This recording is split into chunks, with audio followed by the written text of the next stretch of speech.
But alhamdulillah, wherever when I started traveling in the world, almost all the countries I traveled, someone or the other knew my father. Either he helped them for the scholarship fees, or gave them hostel facilities, or gave them medical aid. And alhamdulillah, that really pleased us when we traveled throughout the world. This was in brief about my father. My father also had a passion of meeting religious personalities and even social and political personalities.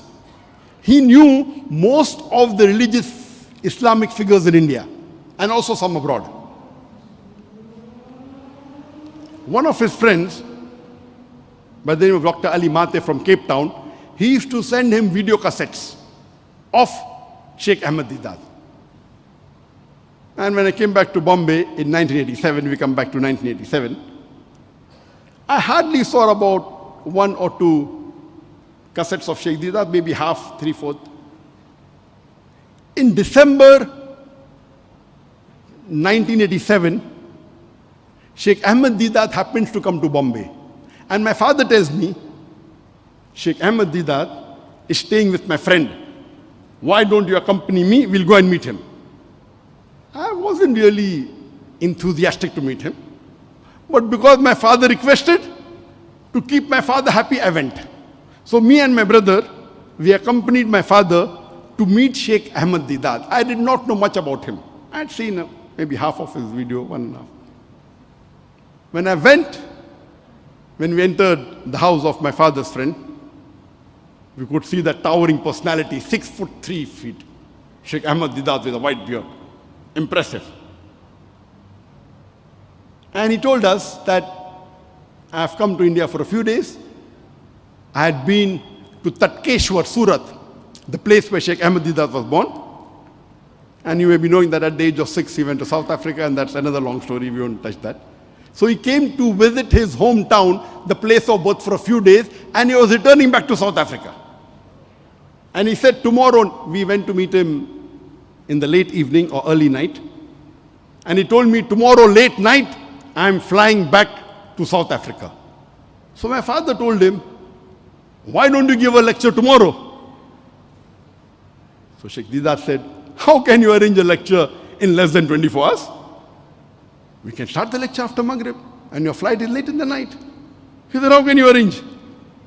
My father said, inshallah, we'll do it. Imagine at that time in 1987, there was no social media. There was no mobile. If you had to do publicity, you had to give an ad in the newspaper. That was a few days before. Late in the night, you cannot give ads for tomorrow. But Sheikh Deedat, he agreed. He said, okay, I'm free, I don't mind, arrange a lecture. So my father, my brother, and myself, I was only 22 years old that time. And my father, because he was involved in many institutions, for him to get an auditorium was very easy.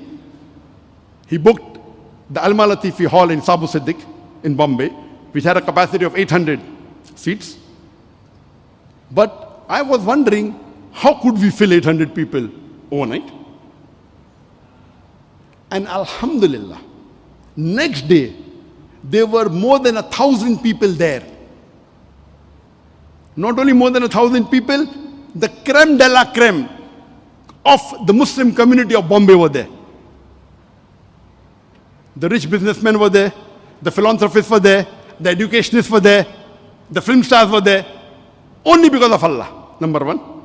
Number two, the popularity of Deedat, and lastly, because of the contacts of my father. My father did hundreds of phone calls and convinced people to come to Sheikh Deedat's lecture. And in less than 24 hours, without any ad, maximum we could do in the morning, print some single color, and stuck it on the walls of the Muslim area. But the major people that came was the personal contact of my father, phoning each one. And I was shocked to see the creme de la creme of the Muslim community of Bombay in large numbers. The hall had a capacity of 800. I think there were more than 1,500 people It was packed. And Sheikh Deedat told, I'm only concerned about the audio. The audio sound system should be good. And he was impressed.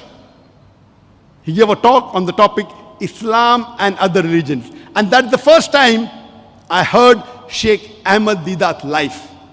And that was the turning point in my life. In October 1987.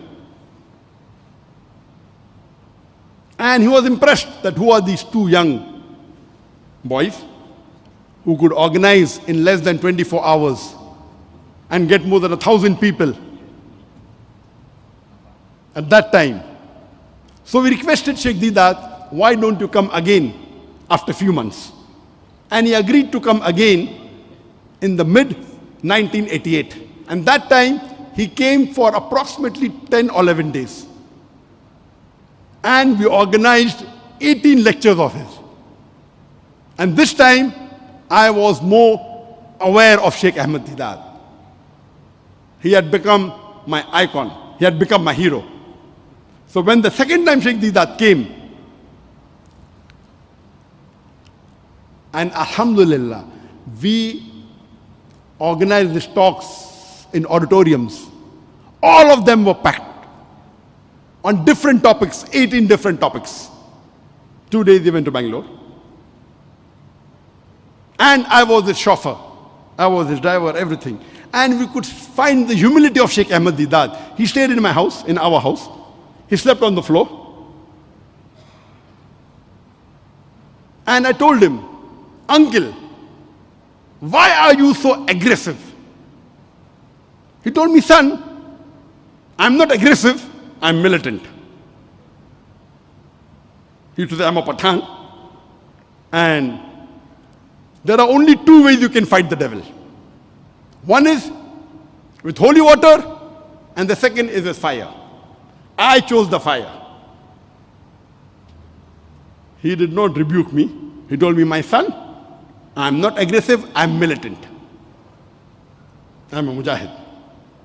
And you can fight the devil with holy water or fire. I chose the fire. If somebody can fight with holy water, he's most welcome. I'm finding success in the fire, so I'm doing it. And that was the turning point in my life.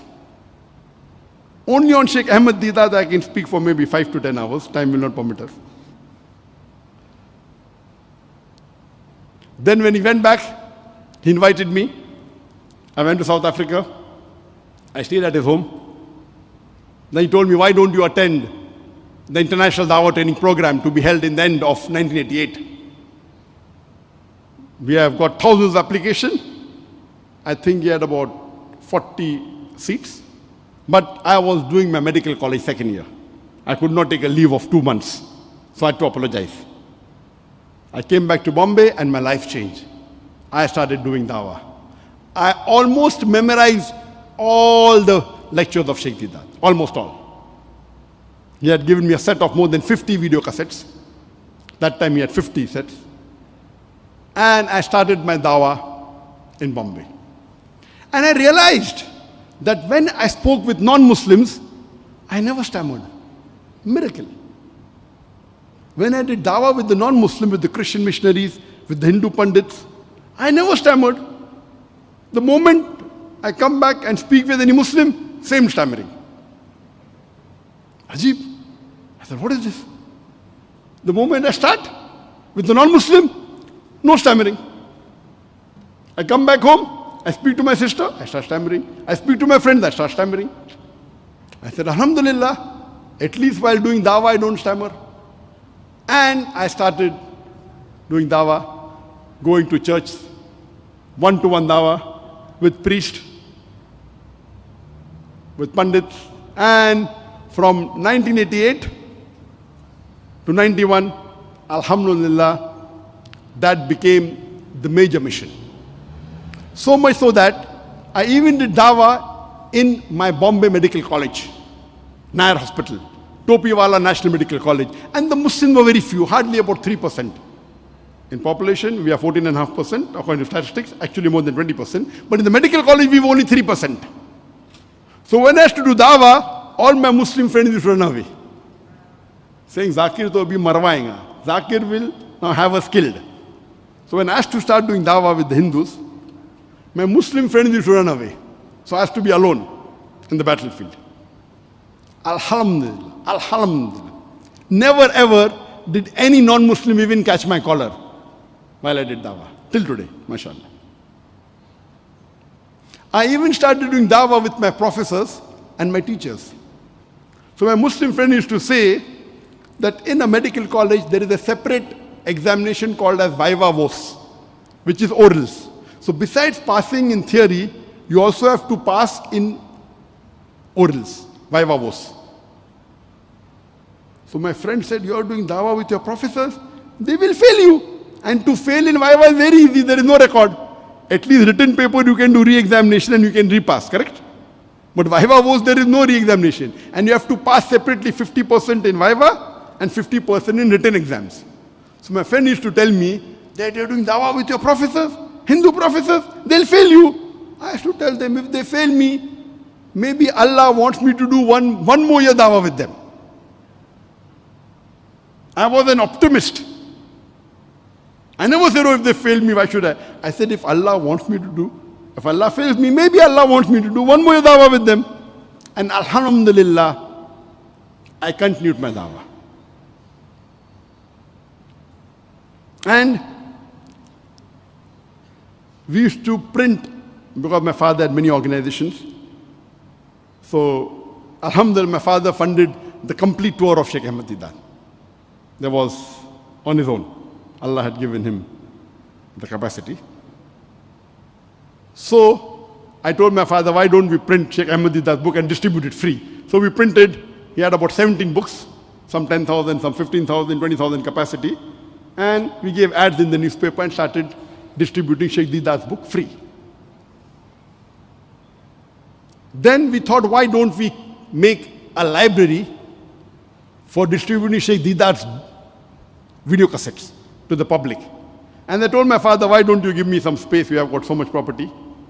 So he gave me a small office of 250 square feet, less than 25 meters.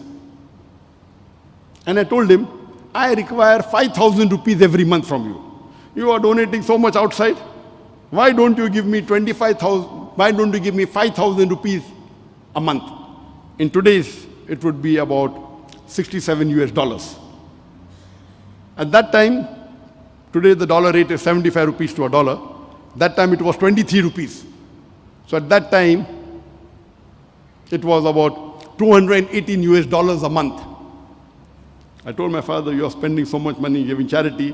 Why don't you give me 5,000 rupees, $218? That is less than 1,000 ringgit to me. Nowadays it will be maybe less than 300 ringgit. That time it was 1,000 ringgit. And my father told me, you want to start a religious organization? People will pull your leg, will pull you down. But you want to go ahead? You want to try? I will support you. So he agreed with that. So we started a new organization. And what name should we give? We had the option of giving the same name as the organization of Sheikh Ahmad Didat, Islamic Propagation Center International.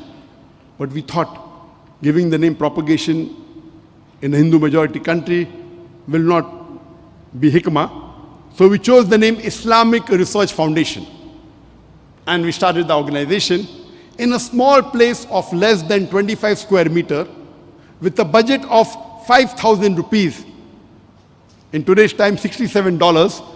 At that time, $218 a month. It was maybe one of the smallest organizations. And we started it. And what we did initially, I had one friend of mine who was also a medical doctor in the Unani field, Dr. Shoaib Sayyed. He was quite popular in speaking amongst the Christian missionaries. So I thought, okay, he's an orator. We will create a platform for other people to speak. Because I was a stammerer. How could I speak? I couldn't have dreamt of speaking in front of 25 people. So what we used to do, we used to call students from engineering college and other colleges in groups of 25, 30, And we used to show them clippings of different speakers from the world. And I had a hobby of collecting all video cassettes of Islamic speakers, maybe for about half an hour to 1 hour. And then we had open question answer session. So the first program we had in the office, when we showed the video cassette, I told my friend Dr. Shoaib, you are a speaker, go and handle the question answer session. He went. The first time he got cold feet. What to do? People are waiting. I took the courage and I went. I took his place. And I realized that on the stage, I don't stammer. It was a miracle. On the stage, when I started speaking, I did not stammer. When I came down from the stage, again I'm stammering. Normally, the best of speakers, when they come on the stage, they stammer. So to stammer is common on the stage, but me, being an extreme stammerer, on the stage, I never stammered. And that's how I first time appeared in public in front of 25 people, handling the question answer session. And I realized that it clicked. They asked me questions, I started answering. And I was very good in debating and arguing. In the school and college days, I was known for my logic and for argumentative skill. So much so that if they said prove black to be white, I could prove black to be white. I could prove day to be night. I was expert in arguing. Now, I'm using this skill to present Islam, to present the Haqq. This was a change in my life. And I had a hobby and a passion to meet the various Islamic speakers of the world. And if I only talk on that, it will be tens of us. I'll just speak about the experience of the second speaker or second personality who had a great impact on my life. And that was Dr. Israr Ahmad. Dr. Israr Ahmad, may Allah grant him Jannah, he was one of the best Urdu-speaking orators in the world that I know of. So I traveled all the way to Pakistan in 1991 to meet Dr. Israr Ahmad. He was a medical doctor. He wasn't trained in any Islamic institute or Islamic university. He was a medical doctor inspired by Maududi, Jamaat Islami, went to Tabligh Jamaat, then started his own organization, Tanzim Islam. I went to Lahore to meet him. And I was shocked at his simplicity. The command that he has over the Quran. He also speaks in English, but mainly in Urdu. And I was impressed by it. So I purchased all his video cassettes and added to the video cassette library. And to cut the story short, I learned many things from him. I'll just mention two important things I learned. Number one, he told me that I told about my background. I'm a medical doctor. I've just passed. And in 1991, I finished my medical studies and I was doing my internship when we started the organization. In 1990, I finished my medical studies. For 1 year, there was internship. And during internship, I had more time, so we started the organization. So I told him, I've just finished my medical studies. I would like to become a surgeon, do my MS, and I'm interested in Dawah. So he told me, son, you have to choose between the two. Either you choose your medical practice or Dawah. I, being a medical doctor, I practiced for 7 years and tried to do both. I could not. If you want to specialize, choose between the two one thing. Then, after his guidance, I chose to become a da'i. The second thing I learned from him was, he told me that if you want to become a da'i, see to it that you make your personal needs the minimum. I said, why? He said, if you make your personal need the minimum, with the least amount of monthly requirement, you can speak the truth more easily. You won't have to depend on anyone. You won't have to depend on please someone who's paying your salary. See to it that your needs are the least. And I saw that he had such a big institution, but what a simple man, Dr. Israr Ahmed.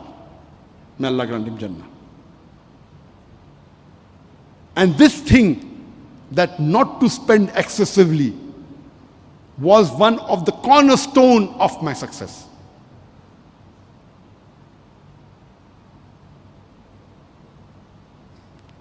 Just in case I forget, towards the end I may tell you, but today I require only 2,000 ringgit a month for me and my wife to survive.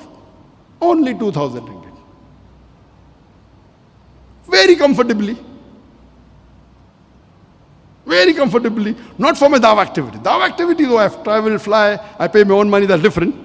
That may be in large amount, but for my personal needs, 2,000 ringgit is sufficient. In Bombay, it was 40,000 rupees. Here it is 2,000 ringgit, sufficient. Inshallah, time permits, I'll come to it later on. So these two things I learned from Sheikh Ahmed Deedat. And when I came back, I told my parents, initially when we started the organization, Islamic Research Foundation, I told my parents I will only be giving 2 hours a week. Because once I finished my internship, when I joined the MS surgery, I have to be there 24/6 or 6.5. Maybe I get half a day in a week free. So I spend some time with my family and 2 hours in this organization. But then I decided I will not do my post-graduation. I told my parents, I want to give 2 hours a day for dawah and the balance time for my medical practice. My father had a roaring practice. My elder brother, Dr. Naik, also was a doctor. And my brother, he was a very good orator. So when Sheikh Ahmed Deedat came, he was the MC. Because he was the Secretary General of his medical college. Very good orator. Not an Islamic speaker, but a general orator. So that's how Sheikh Deedat was impressed. So I told my parents, 2 hours dawah, remaining medical practice. After a couple of months, I said 50% dawah, 50% medical practice. They said, no problem. Then I said 2 hours medical practice, remaining dawah. They said, no problem. Then after maybe a year or so, I said full-time dawah. They said, no problem. I was involved in the setting up of the diagnostic center, which was very lucrative. It was 50% partner, myself and my brother. My brother told me, don't worry about this. I will take care of it. You do your dawah, I will give you a 50% share. I said, I don't require 50%. He said, no, I will give you 50%. It is your thing. You do your dawah. So, inshallah, my brother, Dr. Muhammad, will get more sawab than me. He said, go ahead. So, in the initial stages of dawah, I had no problem whatsoever about funding. I asked my father to give me 5,000 rupees a month. It became 10,000, 20,000, 30,000, 50,000 a month. I never asked any money. More than 95% of the funding of the dawah for the first several years was by my father. Never had any problems. And the first talk I gave was in 1992, in December. And as you are aware, Sheikh Ahmed Deedat didn't carry notes. Sometimes he had carried some slips, but generally without notes. So the first talk I gave in my life was, is the Quran God's word, in the office, small office. Could accommodate about 50, 60 people. And I memorized. I wanted to give a 1 hour talk, so I memorized. First time in my life. And I gave the talk. The talk went on for approximately 3 hours. I was inexperienced. Without notes, I spoke for 3 hours talking about the scientific miracles, about various research I did. Is the Quran God's word? It was little less than 3 hours. A marathon lecture, I thought it would be 1 hour. That was the first lecture of my life. It was in, just an audience of 50 people. And then it started. Then we started having in public halls for a few hundred, then few thousand, then the numbers kept on increasing. And I had that philosophy at that time that a person should get married at the age of 25, best age, latest 27. So at the age of 25, I started finding a life partner. I could not find any. My only two criteria was she should be a Dai and she should know English. I wasn't interested in beauty, wasn't interested in wealth, wasn't interested in nobility, only virtue. She should be virtuous, a Dai, and knows English. So in the whole city of Bombay, I could not find anyone. Then one of the family friends told me that there is a girl in Pune, which is a city 160 kilometers from Bombay. So me, my mother and my wife, without telling that girl, without telling her, we just visited the house, without telling her, to try and find out what is she. And we went there, and the mother welcomed, and not knowing why we came there, we started asking about the Dawah activities. At that time, I thought I was doing something wrong. Hidingly going to see a girl, I thought it was wrong. I thought it was a minor sin. But now we realize that a prophet said it's a sunnah to go and look at the girl they're going to marry. And there were Sahabas who saw the girl they're going to marry hidingly. So it's permitted in Islam. That time I thought it was, maybe wrong. It's unethical. And, mashallah, when we came to know about her, I was impressed. Never ever did I see any girl. This is the first girl, because my sister used to first do the interview. We don't want to unnecessarily meet girls to marry. This is the first girl I met, and I was impressed. And she did not know about it. So therefore I joke with my wife that, I started loving you before you started loving me. And I tell her that I'm ahead of you in love. In other things, okay, in taqwa, in Islam, she may be higher than me. But as far as love is concerned, I love you more than what you love me. She says, no, she loves me more than me. So I said, we will do the hisab kitab in akhirah, inshallah. So, mashallah, my wife, she was the president of the Girls Islamic Organization of Pune. And she used to give talks in Urdu. She was fluent in English. She was a lecturer in the college. And I said, yes, this is the girl I want, virtuous, mashallah, taqwa, and we got married. People told, okay, now that you got married, now you'll give less time for dawah. Previously I used to give about 9 hours a day, 10 hours a day. When I got married, I started giving 12 to 13 hours. Venn diagram, she came, we started a ladies organization. First, Islamic Research Foundation didn't have a ladies wing. I got married on the 16th of May, 1993. A very simple marriage in a mosque. At that time, it was well known that people give big receptions, and my father being well off and very well known, I made it a point, and my wife too wanted a very simple nikah. So we only had a nikah in a mosque, and we only gave dates, that also dried dates. It was a very simple marriage because the beloved Prophet said, make nikah simple so that zina would become difficult. And the best marriage is that in which the least expense is made. So we had a very simple nikah. And mashallah, there were more than 2,000 people for my nikah. Not because of me, because of my father. The only thing we spent was, sending invitations. And mashallah, more than 2,000 in a mosque, it was unheard of. For a nikah, unheard. In 1993. And then we had a walima. Very simple.